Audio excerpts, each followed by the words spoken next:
प्लासी की लड़ाई में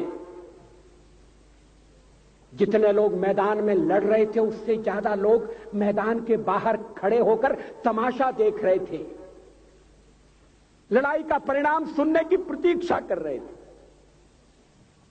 देश के भाग्य का निर्णय होने जा रहा था,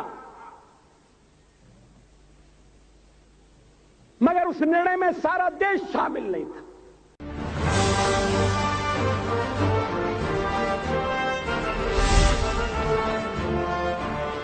विदेश मंत्री के नाते मैं अफगानिस्तान गया था। आपको सुनकर ताज्जुब होगा, अफगानिस्तान के अपने मेजबानों से मैंने कहा मैं गजनी जाना चाहता हूं, गजनी। पहले वो मेरी बात उनकी समझ में नहीं आई, कहने लगे गजनी तो कोई टूरिस्ट स्पॉट नहीं है, गजनी में कोई 5 स्टार होटल नहीं है, गजनी में आप जाकर क्या करेंगे, गजनी में आप जाकर क्या देखेंगे। मैं उन्हें पूरी बात नहीं बता सकता था। मेरे हृदय में कहीं गजनी कांटे की तरह से चुभ रहा है। जब से मैंने गजनी से आए एक लुटेरे की कथा पढ़ी है और किशोरावस्था में पढ़ी है, मैं देखना चाहता था वो गजनी कैसा है। आपको सुनकर ताज्जुब होगा, महमूद गजनी का अफगानिस्तान के इतिहास में कोई स्थान नहीं है।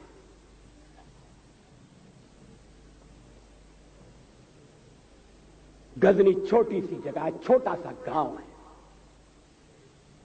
कल्पना करिए, सैकड़ों साल पहले वहां धूल उड़ती थी, झोंपड़ियां थी, मगर एक लुटेरा लुटेरों को इकट्ठा करता हुआ सोने की चिड़िया को लूटने के लिए चला आया। आपस की फूट से जो राजा है वो लड़ेगा, जो क्षत्रिय है वो लड़ेगा। हमने समाज के बहुत बड़े वर्ग को लड़ने के अधिकार से वंचित कर दिया। हमने उन्हें हथियार नहीं उठाने दिए। मार्शल नॉन मार्शल के आधार पर हमने समाज को बांट दिया। वो लुटेरा सोमनाथ के मंदिर तक चला गया।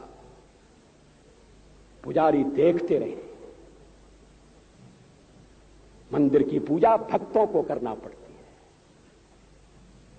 मंदिर तो एक प्रेरणा का केंद्र है। विश्वास किसमें है यह बड़ी बात नहीं है, विश्वास है या नहीं। हमने समाज के बहुत से बड़े वर्ग को विश्वासहीन बना दिया।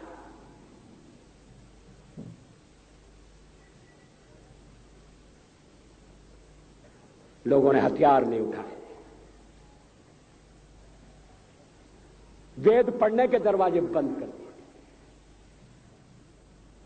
इसलिए हम पादाक्रांत हुए।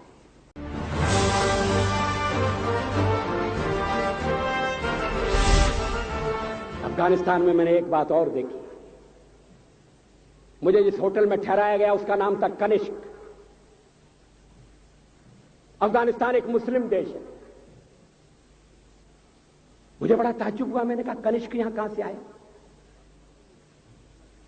तो मेरे साथ अफगानिस्तान के विदेश मंत्री थे। मैंने कहा कनिष्क आपका कौन लगता है, कनिष्क से आपका क्या संबंध है? कहने लगे कनिष्क हमारा पूर्वज है, कनिष्क हमारा पुरखा है। He was one of our forefathers. मैंने कहा तब तो हमारे आपके पुरखे एक हैं।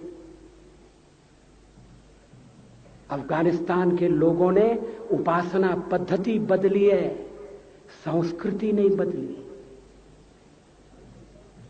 आज के भारत के परिवेश में यह सुनने के बाद थोड़ा विचित्र लगता है। हमारे यहां तो धर्मांतरण के साथ राष्ट्रांतरण होता है, ऐसा दृश्य दिखाई देता है। पड़ोसी देशों में ऐसा नहीं हुआ है।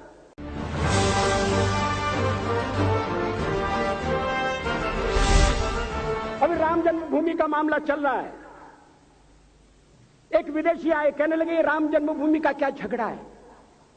हमने कहा इस पर विवाद हो रहा है कि श्री राम कहां पैदा हुए थे और जहां पैदा हुए थे वो स्थान उनके मंदिर के लिए प्रयुक्त किया जाए या न किया जाए।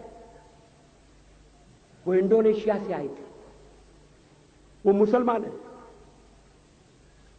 कहने लगे हम तो समझते थे कि राम के लिए सारे भारत में आदर होगा, सम्मान होगा।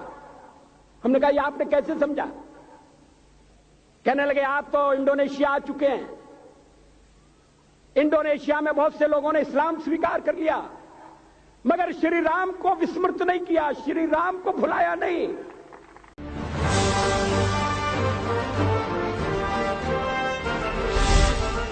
इंडोनेशिया के बाली द्वीप में 1 महीने रामायण की लीला होती है। मैं उस समारोह में जा चुका हूं। उस समय भी विदेश मंत्री मेरे पास बैठे थे। मैंने कहा ये रामायण ये क्या हो रहा है? मैंने कहा एक्सीलेंसी ये मंच पर क्या हो रहा है? कहने लगे एक्सीलेंसी आपको पता होना चाहिए। हमने कहा मुझे तो पता है मगर मैं जानना चाहता हूं। कहने लगे ये रामायण है, ये राम है, ये लक्ष्मण है, ये सीता है। हमने कहा इनसे आपका क्या संबंध है? आप तो मुसलमान हैं। कहने लगे हमारा संबंध बहुत पुराना है, हमारा तब का संबंध है जब हम मुसलमान नहीं हुए थे।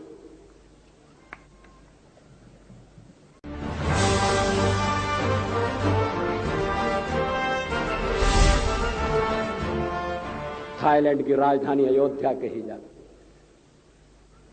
थाईलैंड के राजा को आज भी राम कहा जाता है। सावरकर जी ने हिंदू राष्ट्र की बात की,